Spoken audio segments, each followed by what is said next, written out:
బయటికి రావాలంటేనే, బస్సులు ఎక్కాలంటేనే భయపడిపోతున్నామండి. ఇంతకు ముందైతే ఆడవాళ్ళకి ఇంతో అంతో కొంచెం మర్యాదగా ఉండింది. ఇప్పుడు ఈ బస్సులు ఫ్రీ బస్సులు పెట్టినప్పటి అసలు ఎంత నరకంగా ఉందంటే అంత ఘోరంగా ఉంది. బస్సులు కూడా ఆపడం లేదు ఈ జనాన్ని చూసి.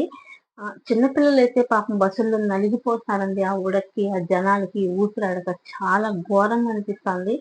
నేను, మా అమ్మ, మా అత్త, మా చిన్నమ్మ, చిన్నాయన అలాగే బుడ్డోడు కలిసి అందరం కలిసి తిరుపతికైతే వచ్చాము. ఇక్కడ బరుడ హాస్పిటల్‌లో మా చిన్నాయనకి, బుడ్డోడికి చూపించుకోవాలని వాళ్ళు ముగ్గురు ఇక్కడ దిగారు. మేమైతే అరవింద కంటి హాస్పిటల్‌కైతే వెళ్ళాము. మా అమ్మ, నేను, మా అత్త ముగ్గురం కలిసి అక్కడికి వెళ్ళామనమాట. ఎందుకంటే మా అమ్మకి 3 ఏళ్ల కిందట ఒక కన్నుకి ఇక్కడే ఆపరేషన్ చేపించాను అరవింద హాస్పిటల్‌లో. చాలా బావుంది. కాకపోతే ఇక్కడ 2 ఆప్షన్‌లనమాట. డబ్బులు పెట్టి చేపించుకోవచ్చు. లేదంటే ఫ్రీగానే చేపించుకోవచ్చు. అది మన ఇష్టం. మా అమ్మకైతే మేము డబ్బులు పెట్టి చేపించాము. ఇప్పుడు మళ్ళా ఇంకో కన్నుకి కూడా చూపిద్దామని తీసుకొచ్చాననమాట. అలాగే మా అత్తను కూడా తీసుకొచ్చాను. మా అత్తకు కూడా కన్ను ఆపరేషన్ చేయాలన్నారు. కాకపోతే కొంచెం షుగర్ ఉంది.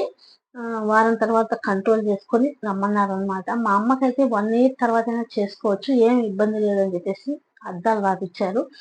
ఇద్దరికి చూపించుకొని చక్కగా ఇక్కడే భోంచేసుకొని బయలుదేరుతామనమాట.